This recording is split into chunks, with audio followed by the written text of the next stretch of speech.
Hello, everybody, and happy Tuesday. I know that lots of friends are just starting to pop in, so let me be the first to say welcome back to Echo Live. I hope you had a fantastic weekend, and we are here with another really exciting episode planned for you guys. We're calling this one Forensic Files Part 2, and today we're going to be talking about blood typing. Now, I see lots of faces and friends starting to pop in the chat here on Facebook. Hello, Justin and Becky. Hi to our friends joining in on YouTube and even right here in Zoom. I know that lots of our good friends are actually back to school this week, whether that's online or in person. So if you are watching this after our recording is posted and goes up online, hi everybody, I hope you had a great day at school. And I'm so glad that you're tuning in after the fact. It means so much to me to see so many of you here every day enjoying our programs. If you haven't done so already, go ahead, introduce yourself in the chat feature wherever you are watching from. Let me know who you are, maybe where you're watching from, and we are going to get started with today's really special program.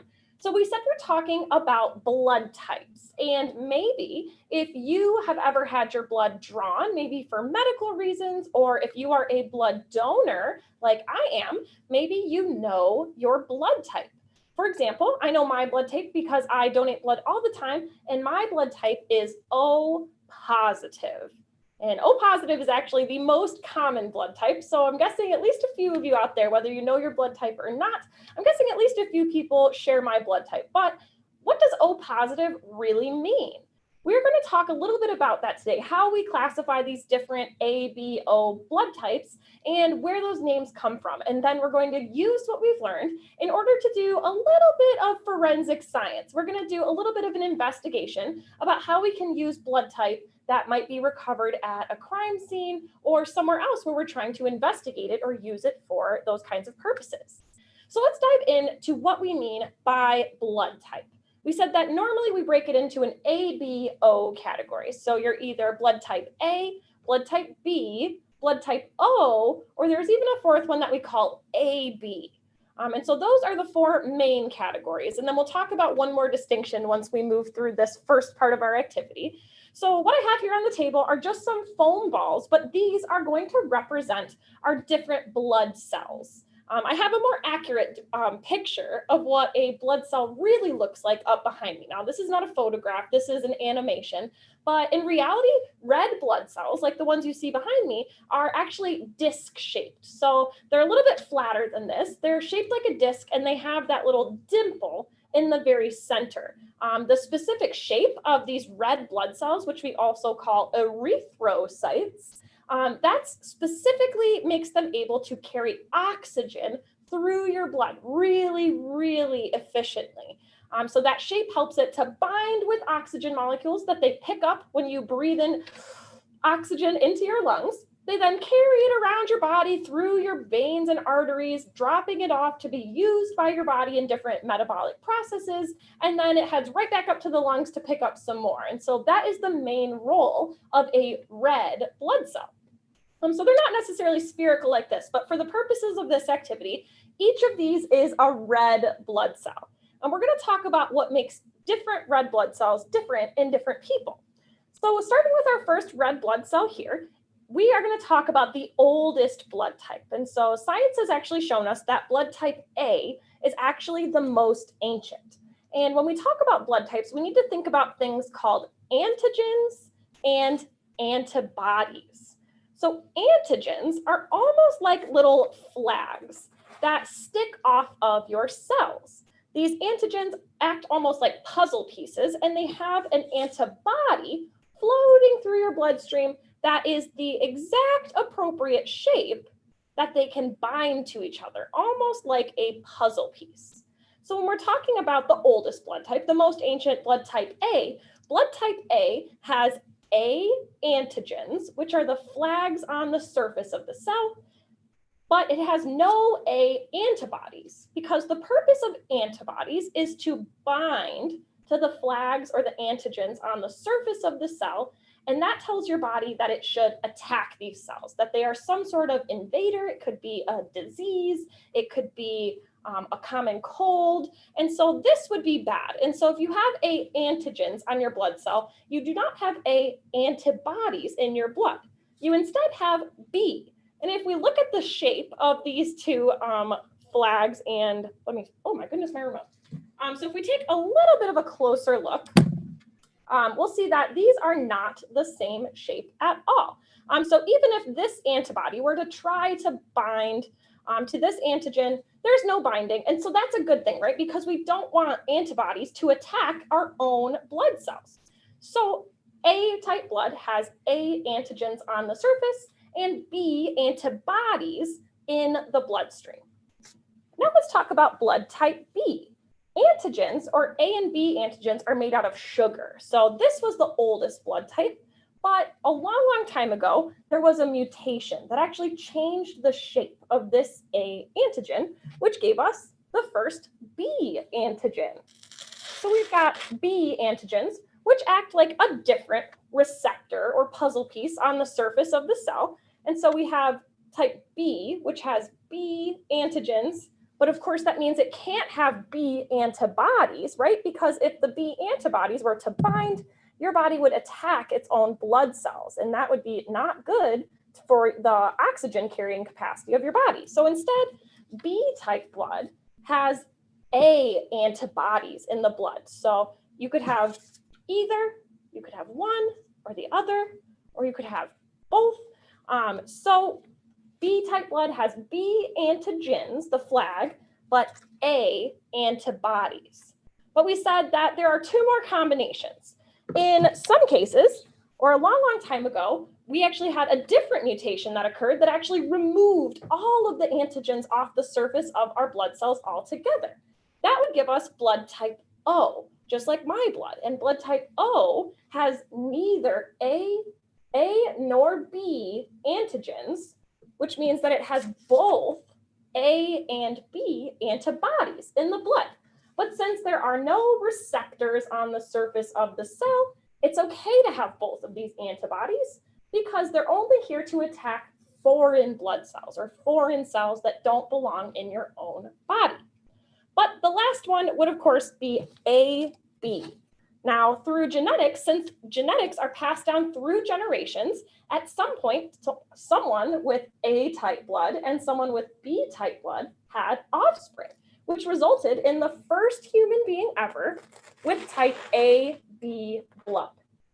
So it's important to keep in mind that the blood type is named after the antigens, the flags that are on the cells themselves. So we have type A, type B, type AB, and type O. In type AB, right, they can have neither of these two receptors in the bloodstream, right? Because if they had either B or A antibodies, they'd bind and they'd attack these types of cells. So type A has B antibodies, type B has A antibodies, and type AB has no A or B antibodies. But we're missing a critical piece of information here, right? I said that my blood type is O positive. So where does this positive come into play? There's another type of receptor or antigen on the surface of red blood cells that we call the Rhesus protein. So Rhesus gives us the Rh factor, and that determines whether your blood has a positive or a negative type.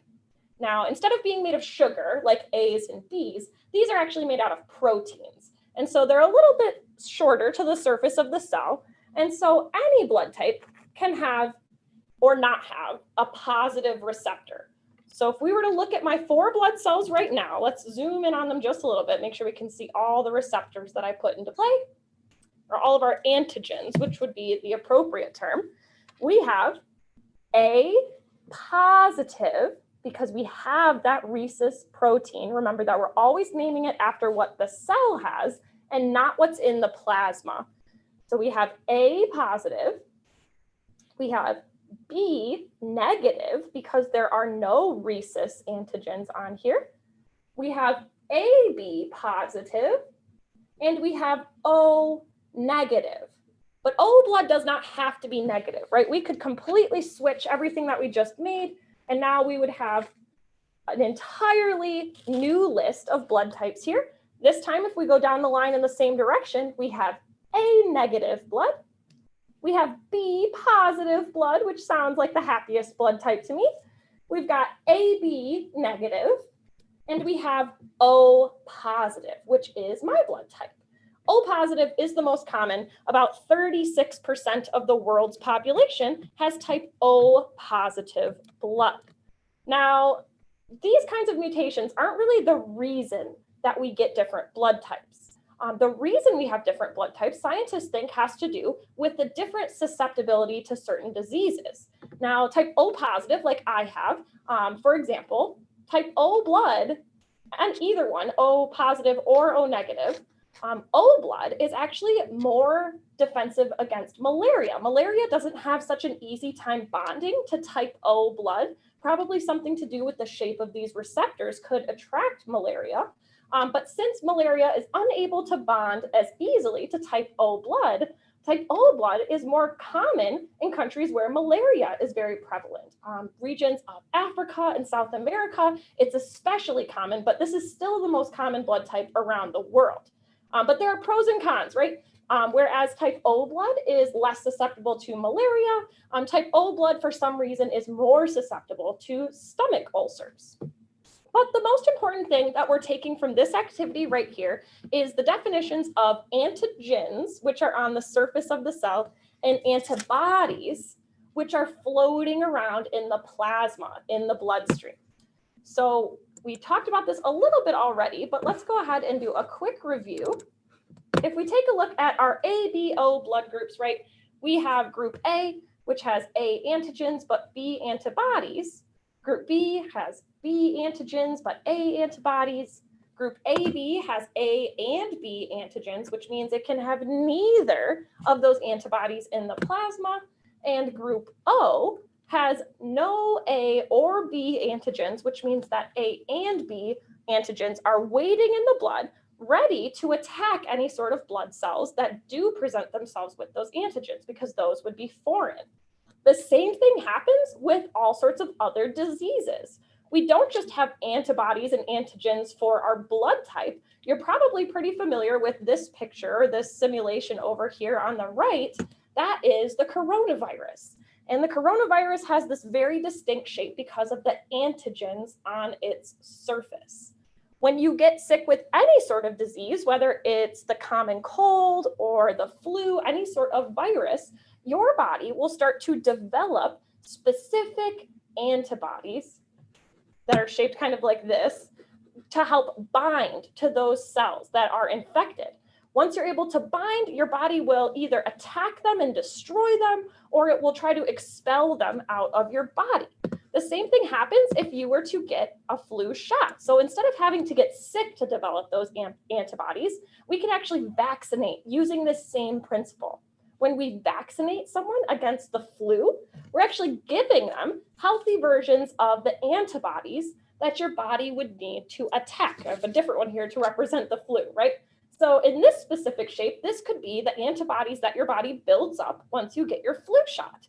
The important thing is, right, that this is not going to attack any of your healthy cells because these are not the same shape, right? They're specifically designed to only attack that very specific shape of antigen, which would be on an infected cell with the flu or some other sort of virus that we are vaccinating against.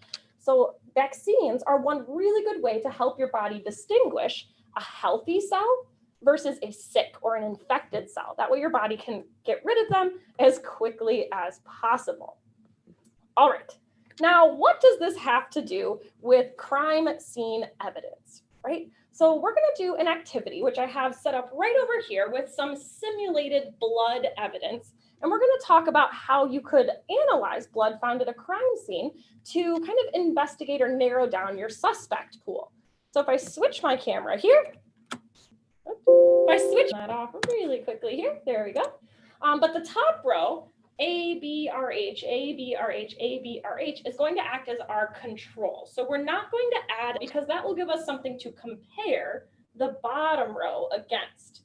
So for each one, I have a different testing factor to add. I have one testing factor that contains A antibodies, another testing testing factor that includes B antibodies, and another that includes RH, which is that Rhesus protein antibodies, which would tell us whether the blood is type positive or type negative. So we're going to go down the row here, and we are going to add our testing factors to each one.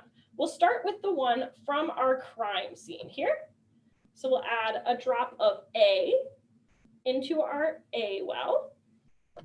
We'll add a drop of B into our B well. And then we'll add a type of RH into our RH well. Give it a little more, there's a bit of a bubble there. What we're looking for as we move through these trays is coagulation, which is that stuff that we don't want to happen into the blood that's inside our body. So coagulation sometimes is called clotting. They're a little bit different in process, but they work very similarly, that when your blood clots, it forms big clumps. It starts to stick together.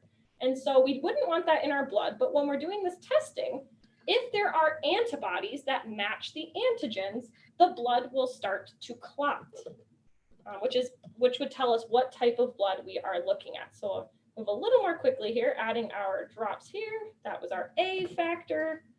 This is our B factor. And then our RH factor. All right. Add a couple drops of A. Couple drops of B, and a couple drops for RH. And I'm already starting to see results, but we'll go through these one by one so we can get an up close look. And you'll notice that I labeled all the other trays with a number. So the first one was labeled with blood that was found at our crime scene. But the rest of them are from what we would call our suspect pool. So maybe blood samples that we've taken from other people who we suspect of committing the crime. And we'll talk a little bit more about how we can use blood evidence to either prove or disprove the evidence of someone committing a crime. All right, so we've added all of our factors here to our testing pool. Let's look first at our crime scene sample. And if we look at it very closely, you can see that A and B are still very liquidy. They're still flowing around the tray here, but in the RH factor, we see that we have clumps, right? It's not as liquid, it's almost turned into a gel, so we have coagulation in this well.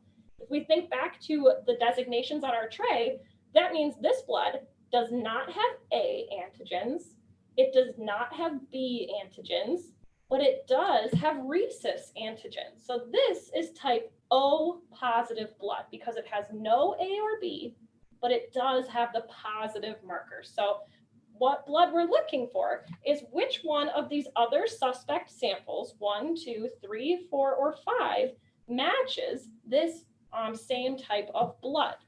If we look at blood type 1, now in this case, A has coagulated, but B and Rhesus are both still liquid. And so this would be type A blood. All right. Let's take a look at our next one. In our next example, our first and third wells are still liquid, but we definitely had coagulation in the well that we added factor B. And so this blood type would be type B negative. All right, so far, let me know in the chat, have we found our suspect? We take a look back at our first one. We said that the suspect has to match type O positive blood. Think about what we've seen so far. Is the orientation the same? All right, now in our next sample, we have coagulation in all of our wells. And so that is a pretty cool blood type. That means that this person has A, B, and Rhesus antigens on the surface of their blood cells, which means this person's blood type is AB positive. And so far, we've still not found a match to our crime scene sample. All right, we've got 2 more to go. In suspect number 4, A and B are still completely liquid, but our Rh factor has caused coagulation in our third well. Tell me in the chat, what type of blood does this person have if we only see coagulation in the Rh well? If there's nothing in A and there's nothing in B, but there is coagulation in Rh, what type of blood does this person have? Think about that one, and then let's take a look at our last sample here.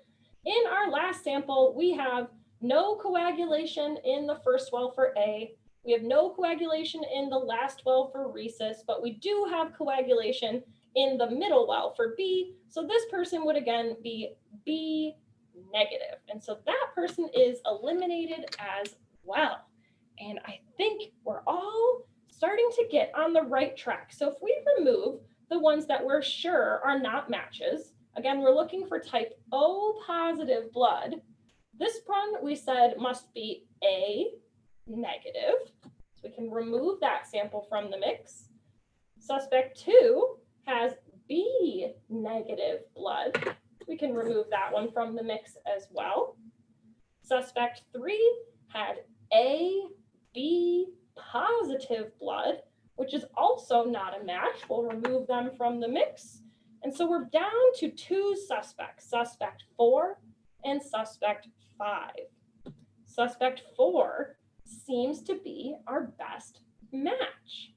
Suspect 4 has a similar pattern of coagulation going on in our testing trays. A and B are both still liquid, and so we didn't have any antibodies or antigens for those. And then in our Rhesus well, we definitely see coagulation. The blood has clumped up and it's almost turned to a solid. And so suspect 4, if we had to choose from this well, would be our most likely solution. Now, we said we'll talk about how this is actually used. Now, when we're talking about strictly red blood cells, we don't actually use red blood cells for determining who committed a crime. We said that type O positive blood accounts for 36% of the world's population. That's a huge amount. That's more than 1 in every 3 people. Blood type doesn't tell us anything about someone's genetics. And so really blood type evidence is really only used to eliminate suspects from a pool. So we can conclusively tell that the people from these samples, which we eliminated, they could not have been the one who left the blood evidence at the crime. They cannot match, and so we can eliminate them from the pool.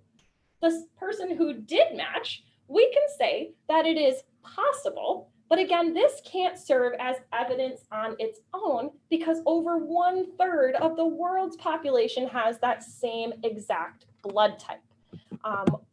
If we had a good blood sample, some blood cells do have DNA inside them. If we were to look at something like a white blood cell, which we don't see up here in this diagram behind me, but white blood cells are much larger. They're actually the ones that will attack infected cells or dying cells, but white blood cells contain DNA. And so if you find a blood sample with white blood cells, you can find DNA in those samples, which gives you a little bit of a better chance, not a little bit, it's about a 1 in a trillion chance of it being someone else, whereas blood type can really only be used as exclusionary evidence. Now, there are some really cool resources online if you're curious about blood types, maybe more information about your blood type. There's some awesome information on this from the Red Cross. So the American Red Cross is one of the largest organizations that helps with blood donation. And so I donate my blood to the Red Cross. That's actually how I found out my blood type for the first time. When I donated for the first time, they took my blood, sent it to a lab, and then they mailed me back a card which told me that I am type O. And the cool thing about being blood type O is that blood type O can donate red blood cells to any other blood type, with one distinction. This is only talking about those A and B antigens. This is not taking into consideration the positive or negative type blood. Since my blood, O positive, does have those Rhesus antigens on the surface, I can only donate to other people who have positive type blood. So I can donate my blood to A, B, or AB positive blood, but I can't donate to anyone with negative blood because my blood cells or the antibodies in their bloodstream would attack my blood cells, which would be very, very bad. But this website is really cool. It has a lot of charts to show you who you could benefit if you were to donate blood. For example, AB can only donate to other AB type blood. And so AB blood is always in really, really high demand because there's a little bit more complications that go with having that many antigens on the surfaces of those cells.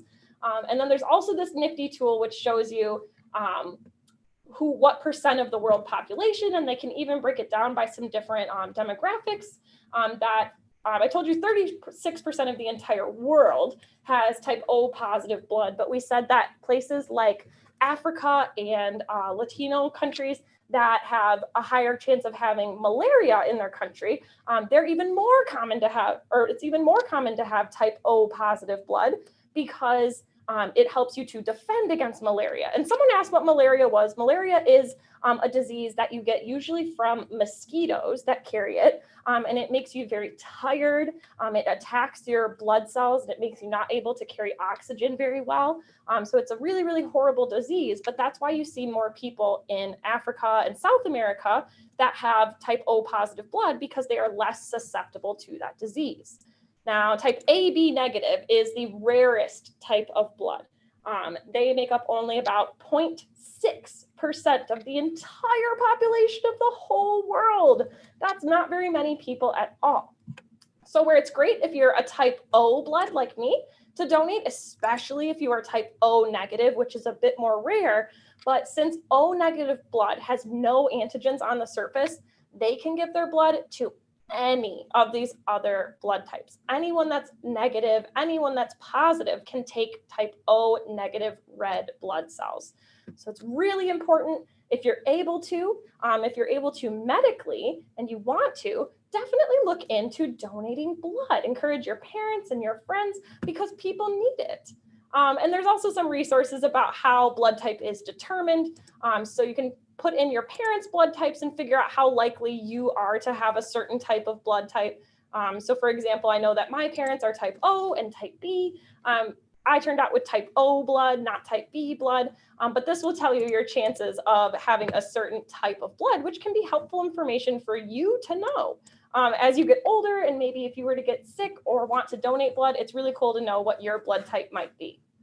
All right, now I've talked just about the whole time here today. If you have any questions, definitely feel free to type them in the chat. I would be happy to answer a couple more before we head out here today. I got to Becky's question, what is malaria? It is most commonly transmitted by mosquitoes. So not super common here in North America where we live, but it is possible to get malaria here, but definitely more common in other places around the world. Let's see. Owen even knows his blood type. That's so cool. You even know your family's blood type. And that can be really important because if they were ever to need a blood donation, you would know who could donate to who, or you'd know what type to tell the doctor if you got to the hospital. That's a really cool piece of information to know. And I wish I knew mine when I was a lot younger, but I'm glad that I donated blood, not only because I saved tons of lives without having to really do anything besides sit there, but now I also know my blood type too, which is pretty awesome. So if you have any questions, again, make sure you let me know in the chat. As always, we are going to take just a moment here to thank the sponsors of Echo Live. Ford and Denso have funded these programs through the rest of the year. We'll keep bringing you Echo Live shows every week. We hope that you will tune in tomorrow. I'm actually doing a very special program with the Michigan Science Center's STEMinista project, and I will get to be doing a live interview with Dr. Dorothy Tovar, and she is a microbiologist and an immunologist who actually studies bats. And so she has some pretty cool information to share about how she got started in her STEM career, and I get to interview her. So that will be tomorrow at 2:30 p.m. You can check it out on the STEMinista Project Facebook page or the Michigan Science Center YouTube channel. We'll also share the stream to the Michigan Science Center Facebook page as well. And of course, With that, we hope we will see you next time here on Echo Live. We'll be back this Thursday at 2:30 p.m. And to all my friends who might be watching after the fact, thanks for tuning in. Everyone who's here with us now, big thank you to you all. We will see you all next time. Have